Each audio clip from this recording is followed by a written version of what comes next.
The Seattle Seahawks have some work to do to get their roster ready for the 2024 season.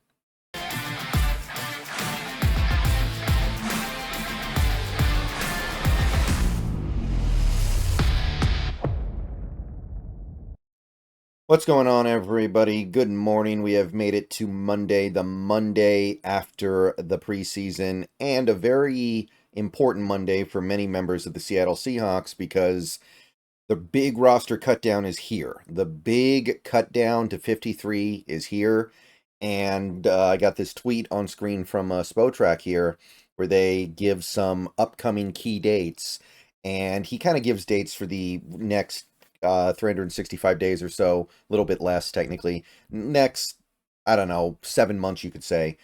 But we're going to focus in on these first few entries into the list here because those are the ones that are going to be coming up in the next couple of days and currently have a lot of relevance for, well, every team in the league, but for us, the Seattle Seahawks. So right now we've got somewhere around 90 players. I don't know if we're a little bit below that right now at like 88 or 89. We might be, but we're up somewhere around there.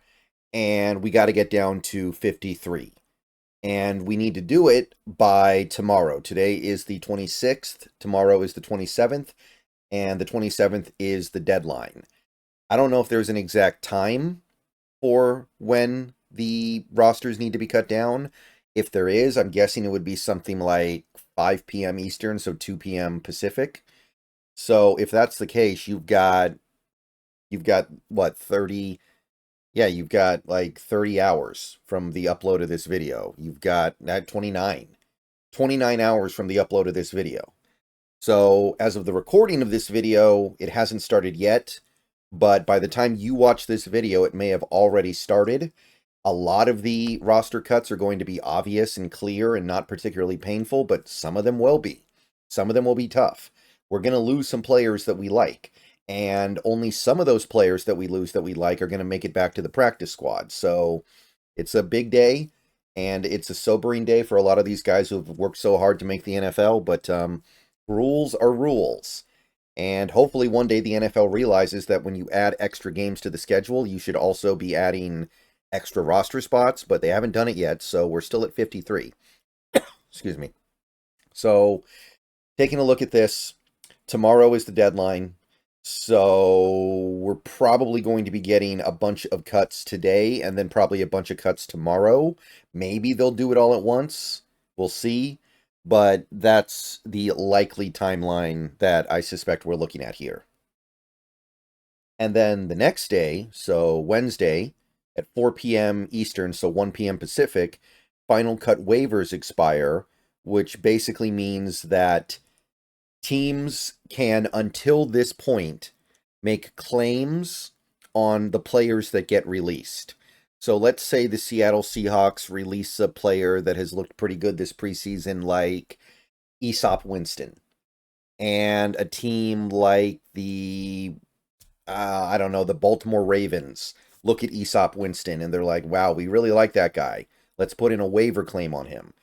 They would have until 1 p.m. Pacific on Wednesday to do that, the 28th. And then if they are the only team or the highest priority team that makes a waiver claim on that player, on Easop Winston, they would get him. But if another player that had, for one reason or another, higher priority in the waivers put a claim in on him, that team would get him. And if a player doesn't get claimed, that means they can go to the practice squad of the team that they were originally on. So if Easop Winston Jr. is cut and nobody claims him, then he can go on the practice squad that gets built after 1 p.m. Pacific on Wednesday. So there will be an opportunity for a lot of guys to make our practice squad. I think that we have some guys that may get poached if we let them go, but we have some guys that won't be. A guy like Jack Westover, I don't think he's going to get scooped up here. A guy like Garrett Greenfield, I don't think he's going to get scooped up to a roster because you can't waiver claim a player to put him on the practice squad. When you waiver claim the player, you have to put them on your 53-man. So basically, in all likelihood anyway, there are exceptions, of course, but if you're the team that had the player during the preseason, you're going to have the first opportunity to put them on your practice squad before they can go to another team's practice squad, because why wouldn't they want to go back to the team that they were working with the last couple of months? So that's basically what I wanted to go over in this video, just so everybody understands the timeline here. And then by the 3rd of September, which is 2 days before the first game, we have to be fully salary cap compliant, which I'm pretty sure will not be an issue for these Seahawks. I think we already are. We don't really need to do anything to get salary cap compliant. We'll see, but I think at that point we'll be pretty good here. So what I'm probably going to do is if there's a batch of releases later today, I'll make a video later tonight about it. And then if there's another batch tomorrow, I'll make a video about that. I don't want to make a video every 20 minutes with, oh, this guy got released, that guy got released, that guy got released.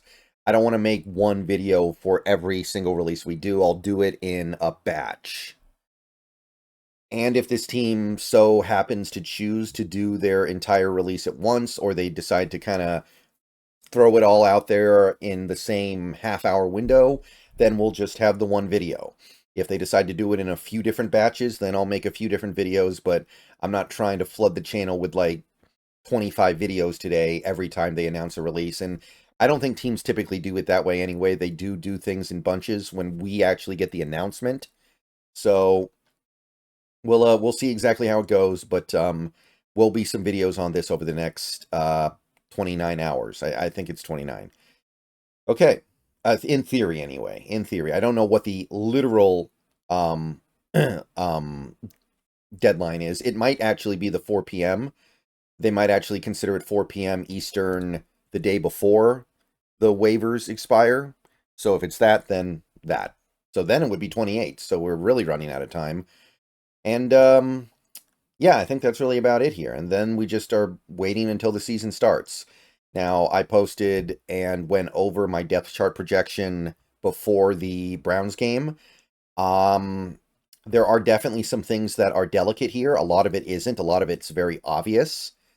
But, you know, going through it, wide receiver, I don't know about Derek Young anymore. He didn't play that much in that game, and when he did play, he didn't do anything.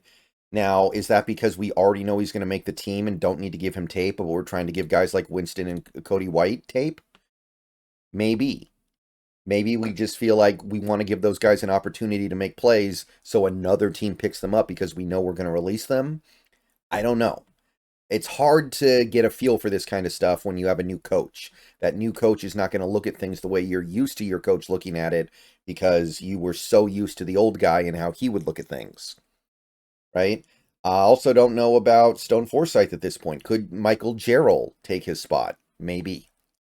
I think that at this point, Forsythe is probably a little bit of a better player, but Jarrell certainly has higher potential. He's much younger. He's going to be cheaper for a lot longer because Forsythe is at the end of his rookie deal. Jarrell's at the start of it. So there is certainly some room for some things to get mixed up here. Maybe Laken Tomlinson is a shock cut, like a surprise cut. Haynes starts at left guard, and then McClendon Curtis can make the team.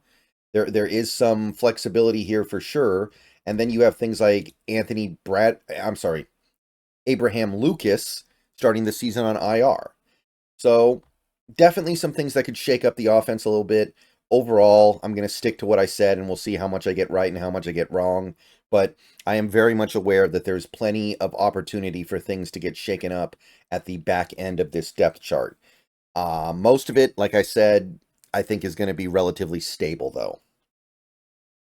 Same for the defense. There's a lot of talk that we might add another nose tackle, someone like Hassan Ridgeway. And if we did that, then that would probably mean that Cam Young's done for the season, or at least for a lot of the season. And that probably means we're only going to be carrying 3 true edge rushers with Nwosu, Hall, and Mafe. So Nelson Cesar would be out, and he wouldn't really be replaced by anybody. They would just kind of say, well, Draymond can do a little bit of edge, Leonard can do some edge, Morris and Murphy can do some edge. We'll make up for it in other places. So that's certainly possible. I still think inside linebacker is pretty well locked in here. I don't think we're going to go with 4. I think we're going to go with the 5. Artie Burns getting hurt. I already had him on the practice squad, so I don't think he affects the roster. So D. Williams Could D. Williams maybe lose his quote-unquote spot to a guy like Eskridge because Eskridge had the punt return? I don't think so. I still think D. Williams is the one guy we got who we trust to return punts. So I still feel like he makes it just because of that. DJ James did have a little bit of a better game, but maybe DJ James clears out for a guy like Blair or Okada so we can have an extra safety. By the way, somebody asked on my last video, so yes, Jarek Reed II's here. He is injured. I don't think he's going to be able to play very much this season, if at all. But yeah, this is what I'm rocking with right now, and we'll see how much I end up hitting on and how much I get wrong. I know some people are going to say Jamie Sheriff should make it. When I listened to what Mike McDonald had to say about Jamie Sheriff when that preseason game was over, it sounded like a guy who knew that Sheriff was not going to make the roster and that it was going to be, we're going to hope to get him on the practice squad, right? Which I agree with for the record. I've seen too many pass rushers be dominant in the preseason and then not do anything in the regular season to completely eat the rotten cheese on that one. And yeah, that's really about it. That's the way I see things right now. We'll see how the team ends up seeing it. Another video coming later today, assuming we make some cuts. Maybe we'll make them all tomorrow. But thank you for watching. I'll see you guys later. Go Hawks. And let me know what you think down below. But wanted to let everyone know what the schedule is. Tomorrow, down to 53. Next day, practice squads get built. And maybe we'll even add a player through the final cut waivers. There, again, like I said, a guy like Ridgeway could get added. But going to be an eventful couple of days. Today might be the calm before the storm in some ways.